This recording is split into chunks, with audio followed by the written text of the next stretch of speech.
सुप्रभात। आज हम रीतिकाल की पृष्ठभूमि का अध्ययन करेंगे।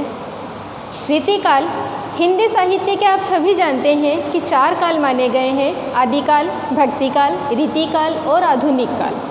आदिकाल जिसकी समय सीमा 1050 से 1375 विक्रम संवत तक मानी गई है। भक्तिकाल जिसकी समय सीमा 1375 से 1700 विक्रम संवत तक मानी गई है। रीतिकाल जिसकी समय सीमा 1700 विक्रम संवत से 1900 विक्रम संवत तक मानी गई है। और आधुनिक काल की समय सीमा 1900 विक्रम संवत से अब तक मानी गई है। अब तक यानी वर्तमान में भी जो चल रहा है उसकी समय सीमा आधुनिक काल की मानी गई है। जैसा कि आप सभी जानते हैं कि आज हमारा प्रकरण है रीतिकाल की पृष्ठभूमि। रीतिकाल, सबसे पहले रीति शब्द की व्याख्या करेंगे कि रीति शब्द होता क्या है। रीति का अगर शाब्दिक अभिप्राय लें तो यहाँ पर मैंने लिखा है मार्ग, पंथ, गति या शैली। ये तो हो गई बात। अगर हम करें तो वो रीति शब्द की हुई कि रीति का शाब्दिक अभिप्राय क्या है। अब अगर हम बात करें कि रीतिकाल हिंदी साहित्य के अंतर्गत, क्योंकि हमें अध्ययन करना है रीतिकाल जो हिंदी साहित्य के अंतर्गत रहा गया है, उस रीतिकाल में किस प्रकार के रीति काव्यों का प्रणयन किया गया है अर्थात निर्माण किया गया है। तो रीतिकाल जिसकी समय सीमा विक्रम संवत 1700 से 1900 मानी गई है और अगर ईस्वी संवत के अनुसार देखा जाए तो 1643 से लेकर 1843 तक रीतिकाल की ईस्वी संवत में समय सीमा मानी गई है। तो रीतिकाल, जैसा कि मैंने आपको अभी बताया कि शाब्दिक अर्थ होता है मार्ग, पंथ, गति या शैली। शैली जो ये अंतिम जो लिखा गया शब्द है, इसी को आधार मानकर आपको रीतिकाल को समझने का प्रयास करना है कि लिखने की शैली अर्थात लिखने का तरीका, कि रीतिकाल में काव्य ग्रंथ किस प्रकार से लिखे गए। रीतिकाल जो आपका काल है हिंदी साहित्य के अंतर्गत, इसको अब हम देखते हैं कि क्या क्या नाम दिए गए हैं। यानी काल तो एक ही रहा है रीतिकाल, जिसके कालखंड की समय सीमा विक्रम संवत में 1700 से 1900 तक रही है और ईस्वी संवत में देखा जाए तो 1600 से 43 से 1843 तक रही है। अब रीतिकाल को अन्य इतिहासकारों ने, हिंदी साहित्य के इतिहास को लिखने वाले आप सभी जानते ही होंगे कि कई इतिहासकार यानी कई विद्वान रहे हैं और उन्हीं विद्वानों ने रीतिकाल को यानी 1700 से 1900 विक्रम संवत तक के मध्य लिखे गए जितने भी रीति ग्रंथ रहे हैं, जितने भी रीति ग्रंथों का निर्माण किया गया है कवियों या आचार्यों द्वारा, उसमें क्या प्रवृत्ति या क्या विशेषता प्रधान रही, उसके आधार पर हिंदी साहित्य के कई इतिहासकारों ने रीतिकाल को अन्य नामों से अभिहित किया है अर्थात संज्ञा दी है। सबसे पहले नाम की अगर हम बात करें तो अलंकृत काल, मिश्र बंधुओं ने जो नाम दिया, हिंदी साहित्य का इतिहास लिखा है मिश्र बंधुओं ने, उन्होंने अलंकृत काल नाम दिया रीतिकाल को। अलंकृत काल नाम क्यों दिया गया? क्योंकि इसमें मिश्र बंधुओं ने देखा कि रीतिकाल में जो काव्य लिखे गए, जिन कवियों ने काव्यों का निर्माण किया, उसमें अलंकारों को प्रधानता दी गई। यानी अपने काव्य का निर्माण और काव्य को सुशोभित करने के लिए उन कवियों ने जिसका आश्रय लिया वो क्या था? अलंकार।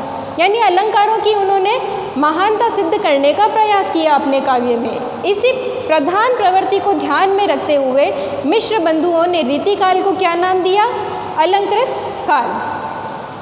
आचार्य विश्वनाथ प्रसाद मिश्र हिंदी साहित्य के इतिहासकार हैं, ये भी आलोचक हैं प्रसिद्ध। इन्होंने हिंदी साहित्य के इतिहास के अंतर्गत ही जो रीतिकाल को जो नाम दिया, वो रीतिकाल को नाम दिया इन्होंने श्रृंगार काल। अब श्रृंगार काल नाम क्यों दिया? इसके पीछे जो मूल विशेषता रही है वो ये रही है कि रीतिकाल में श्रृंगार रस प्रधान रहा है। आपको ये बात मूल रूप से याद रखनी है कि रीतिकाल में जो साहित्य लिखा गया उसमें मूल रूप से किस रस की प्रधानता रही है? श्रृंगार रस की प्रधानता रही है। उस श्रृंगार रस के आधार पर लिखे गए काव्य ग्रंथों को ध्यान में रखते हुए आचार्य विश्वनाथ प्रसाद मिश्र ने रीतिकाल को श्रृंगार काल की संज्ञा दी है। डॉक्टर रमाशंकर शुक्ल रसाल हिंदी साहित्य के इतिहासकार और प्रसिद्ध आलोचक रहे हैं। इन्होंने इस काल को कला काल नाम दिया है। किसको? रीतिकाल को कला काल की संज्ञा दी है। कला काल की संज्ञा देने के पीछे रमाशंकर शुक्ल रसाल का मत ये था कि इस काल में लक्षण ग्रंथ लिखे गए हैं। लक्षण ग्रंथों में काव्य के लक्षण बताए गए हैं, जिसमें मूल रूप से रस, अलंकार, छंद, काव्य गुण, काव्य दोष, इस आधार पर नायिका भेद, नक्षिक वर्णन, इनके आधार पर जिन काव्यों का निर्माण किया गया वो आपके रीतिकाल के अंतर्गत समाहित हुए। तो रमाशंकर शुक्ल का मानना था कि ये काल मुख्यतः कवियों के लिए क्या रहा है? कला प्रधान रहा है, कला प्रिय वे रहे हैं। इसीलिए रमाशंकर शुक्ल रसाल ने इस नाम काल के नाम को क्या दिया है? कला काल। अब बात करते हैं आचार्य रामचंद्र शुक्ल की। आचार्य रामचंद्र शुक्ल ने, आप अच्छे तरीके से जानते हैं कि हिंदी साहित्य के इतिहास के जो नाम उन्होंने दिए हैं कालखंडों के, वो दो दो नामों से उन्होंने अपने एक एक काल को अभिहित किया है। तो जैसे भक्ति काल के लिए उन्होंने पूर्व मध्यकाल नाम दिया, तो रीतिकाल को उत्तर मध्यकाल की संज्ञा भी दी गई है। ये दोनों ही नाम आचार्य रामचंद्र शुक्ल ने रीतिकाल को प्रदान किए। रीतिकाल जो नाम दिया है आचार्य रामचंद्र शुक्ल ने, वो नाम इस आधार पर दिया कि रामचंद्र शुक्ल ने जो इतिहास लिखा है हिंदी साहित्य का, उनके लिए प्रधान प्रवृत्ति विशेष थी। यानी किस काल में किस प्रवृत्ति की विशेषता रही।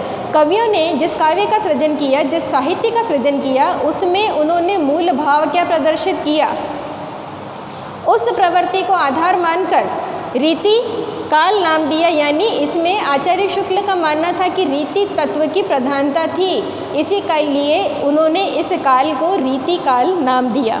अब बात करते हैं गणपति चंद्र गुप्त की, हिंदी साहित्य के प्रसिद्ध इतिहासकार और आलोचक। शास्त्रीय मुक्तक काव्य परंपरा। शास्त्रीय मुक्तक काव्य परंपरा रीतिकाल को इतना लंबा नाम गणपति चंद्र गुप्त जी ने इसलिए दिया, शास्त्रीय मुक्तक काव्य परंपरा, यानी इन्होंने संस्कृत आचार्यों की पद्धति का अनुसरण किया था। इन्होंने रीतिकाल के कवियों ने अपने आचार्यत्व कर्म को प्रदर्शित करने के लिए या आचार्यत्व की पदवी पाने के लिए इन्होंने क्या किया था?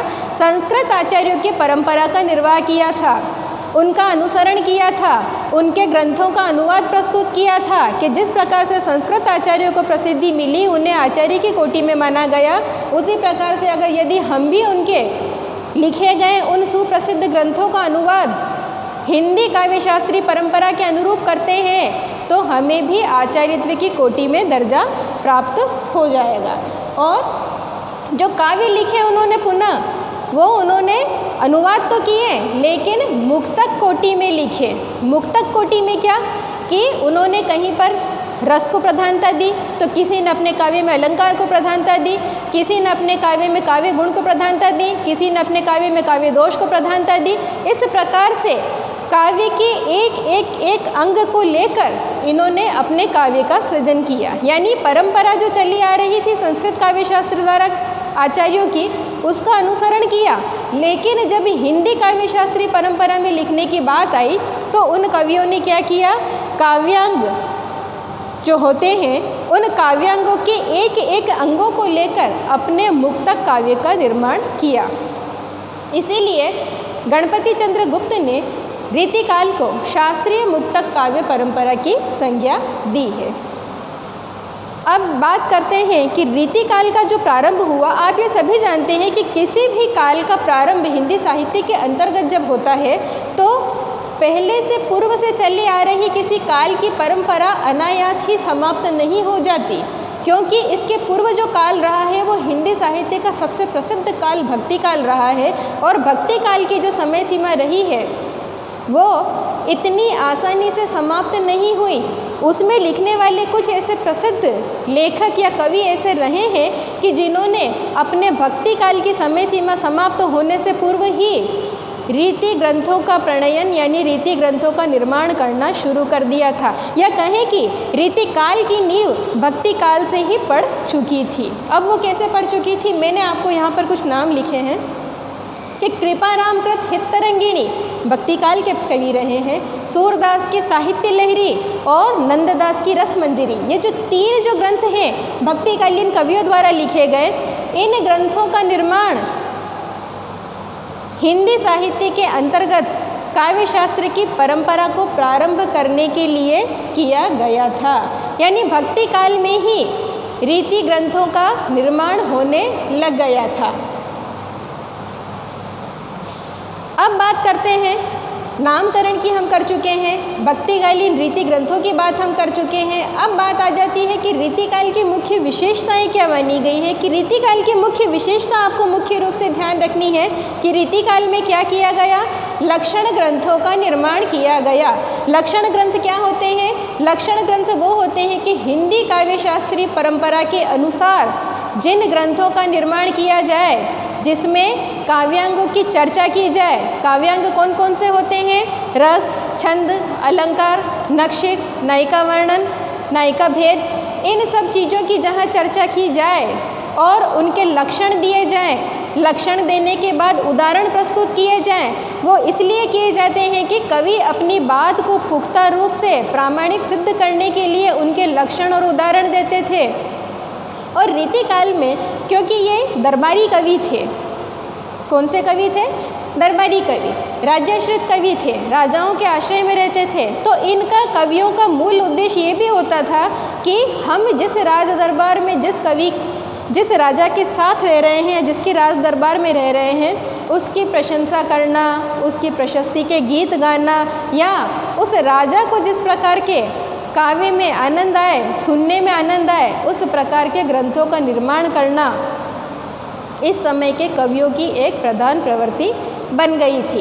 तो लक्षण ग्रंथों का निर्माण अगर कहीं देखा जाए तो कवियों ने आचार्यत्व की पदवी पाने के लिए किया या अपने कवि कर्म की श्रेष्ठता सिद्ध करने के लिए किया। तो साथ ही साथ ये भी था कि जितने अगर वो प्रसिद्ध होते तो उतने ही उनके राजा उनसे प्रसन्न होते और उन्हें अधिक से अधिक धन सम्मान प्राप्त होता था। कहाँ होता था? राज दरबारों में। इसीलिए रीतिकाल की मुख्य विशेषता में हमने पहला जो बिंदु जो पढ़ा है वो है लक्षण ग्रंथों का निर्माण, और दूसरा आ गया है आचार्यत्व प्रदर्शन। यानी कवि कर्म की ओर इनका ध्यान नहीं था, इनका मूल उद्देश्य ये था कि हमें आचार्य की कोटि में मान लिया जाए। आचार्य यानी कि वो व्यक्ति जो काव्य शास्त्र के अध्ययन के मामले में पूरी तरह से निष्णात हो, जिसे हराया ना जा सके, जिसे एक एक बिंदुगत चीज़ों का ज्ञान हो। उस आचार्यत्व की कोटि में संस्कृत काव्य शास्त्र की परंपरा का अनुसरण करते करते ये भारतीय जो हिंदी काव्य शास्त्र के जो कवि थे वो आचार्यत्व की पदवी पाना चाहते थे। इन आचार्यत्व प्रदर्शन के विषय में मुझे एक बात याद आ गई कि आचार्य रामचंद्र शुक्लकर ने कहा है कि रीतिकाल के जो कवि रहे हैं, आचार्यत्व प्रदर्शन भले ही उनकी रुचि और रुझान का विषय रहा हो, लेकिन मूल रूप से वे कवि ही हैं, आचार्य की कोटि में नहीं आ सकते हैं। ऐसा रामचंद्र शुक्ल ने इस प्रकार इसलिए कहा है कि जो उन्होंने काव्य ग्रंथ लिखे हैं वो उनके आचार्यत्व का प्रदर्शन नहीं करते हैं, वे मात्र उन्हें कवि सिद्ध करते हैं। क्योंकि किसी का अनुसरण करना, कि संस्कृत में लिखे गए ग्रंथ को हूबहू नकल कर देना या उसका अनुवाद प्रस्तुत कर देना आपको आचार्यत्व की कोटि में लाकर खड़ा कभी नहीं कर सकता। ये मात्र क्या है? आपका कवि कर्म है। इसीलिए आचार्य रामचंद्र शुक्ल ने कहा कि रीतिकाल के कवि क्या हैं? कवि ही हैं, आचार्यत्व की कोटि में नहीं आ सकते। तो यानी कि रीतिकाल की जो परंपरा रही है इसमें एक मूल रूप से एक बात ये भी आती है कि रीतिकाल में अगर कुछ देखा जाए कि सबसे श्रेष्ठ क्या हुआ, तो सबसे श्रेष्ठ ये हुआ कि रीतिकाल में ब्रज भाषा जो भक्ति काल में भी चल रही थी, लेकिन यहाँ पर ब्रज भाषा का रूप क्या हो गया? शुद्ध परिष्कृत रूप हो गया। यानी ब्रज भाषा पूर्ण रूप से एक छत्र साहित्यिक भाषा बन गई थी। किस काल में? रीति काल में। अब जब अगर हम रीति काल की बात करें तो रीति काल के विषय में सबसे पहली बात ये आती है कि मैं आपको कह रही हूँ कि संस्कृत काव्य शास्त्र की परंपरा का अनुसरण किया। अब संस्कृत काव्य शास्त्र की परंपरा को हम इस प्रकार से समझेंगे कि मैं आपको कुछ जानकारी देना चाहूँगी इस विषय में कि भाषा का विकास किस प्रकार हुआ है? संस्कृत, पाली, प्राकृत, अपभ्रंश और खड़ी बोली हिंदी। इसी प्रकार से भाषा का निर्माण हुआ है आपकी हिंदी भाषा का। तो उसी अनुरूप अगर हम काव्य शास्त्रीय परंपरा का अध्ययन करें तो जो संस्कृत में थे, जो संस्कृत के कवि थे, उन्होंने काव्य शास्त्रीय परंपरा का प्रारंभ कर दिया था। किस प्रकार कर दिया था? संस्कृत काव्य शास्त्र में 6 संप्रदाय प्रचलित थे। कौन कौन से थे?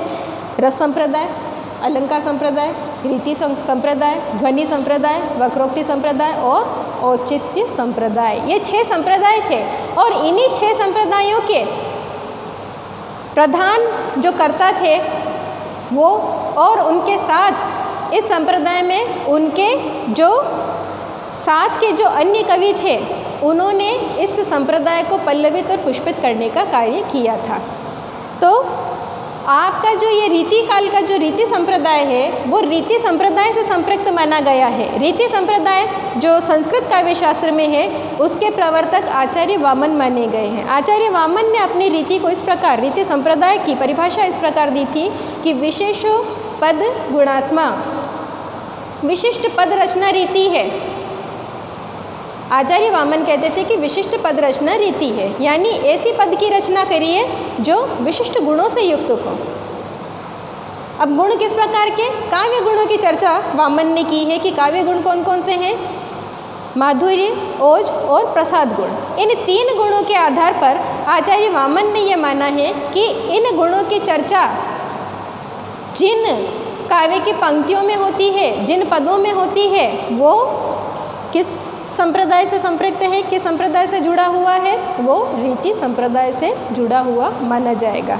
उसी रीति संप्रदाय के आधार पर हिंदी साहित्य में जब काव्य शास्त्र का प्रणयन होने लगा तो वो आपका क्या बनकर काल सामने आया? वो आपका रीति काल बनकर सामने आया। कि रीति काल में क्या किया गया कि जब इन कवियों को रीति काव्य के अंतर्गत काव्य शास्त्रीय ग्रंथों को लिखने का भान नहीं था, ये ज्ञान नहीं था, तो इन्होंने क्या किया? संस्कृत आचार्यों के काव्य शास्त्रीय ग्रंथ चाहे रस पर लिखे हों, चाहे अलंकार पर लिखे हों, चाहे वक्रोक्ति पर लिखे हों, तो इन्होंने क्या किया? चाहे ध्वनि पे लिखे हों, इन्होंने उन काव्य शास्त्रीय ग्रंथों को वहाँ से लिया, उनका अध्ययन किया और उनका अनुवाद अपनी भाषा में किया, ब्रज भाषा में किया। और उसमें क्या किया? अपनी तरफ से लक्षण और उदाहरण प्रस्तुत किए। लक्षण और उदाहरण इसलिए प्रस्तुत किए कि जिससे अपनी बात को वो प्रामाणिक सिद्ध कर सके कि ये ग्रंथ मेरे द्वारा रचित है और मैं इसमें अपना और अत्यधिक ज्ञान दर्शा सकता हूँ। तो जब ये लिखने वाला संस्कृत काव्य शास्त्री अगर आचार्य है तो मैं भी आचार्य की कोटि में पहुँच जाऊँगा। तो यानी कहीं ना कहीं रीति काल में जो ग्रंथ लिखे गए वो ग्रंथ किस प्रकार के थे? कवि कर्म पर आधारित थे, लेकिन कवि क्या चाहते थे कि हम आचार्यत्व की पदवी प्राप्त कर लें। तो रीतिकाल की समय सीमा का हमने अध्ययन किया, रीतिकाल का शाब्दिक अर्थ हमने देखा, रीतिकाल को हिंदी साहित्य के इतिहासकारों ने क्या नामों से अभिहित किया, उन नामों का अध्ययन किया। भक्तिकाली रीति ग्रंथों की चर्चा हमने की कि रीति का प्रणयन भक्ति काल से ही, अंतिम समय से ही होने लग गया था, उसका अध्ययन किया। रीतिकाल की जो मुख्य विशेषता है, एक सामान्य विशेषता जिसे कहा जाए, उसका हमने अध्ययन किया। काव्यशास्त्रीय संस्कृत काव्यशास्त्रीय परंपरा का हमने अध्ययन किया कि संस्कृत काव्यशास्त्र से परंपरा चलती हुई आ रही है और वो आपके हिंदी साहित्य के अंतर्गत जब हिंदी की काव्यशास्त्रीय परंपरा की चर्चा की जाए या की बात की जाए तो आप क्या कहेंगे? वो काल कौन सा है हिंदी साहित्य का? वो रीति काल माना गया है। आज हमने रीतिकाल की पृष्ठभूमि का अध्ययन किया है। कल हम रीतिकाल की मुख्य काव्य धाराएँ, यानी इसमें कौन कौन सी काव्य धाराएँ नहीं हैं रीतिकाल के अंतर्गत और रीतिकाल की मुख्य प्रवृत्तियाँ क्या रही है, उसका हम विस्तृत अध्ययन करेंगे। आज के लिए इतना ही। धन्यवाद।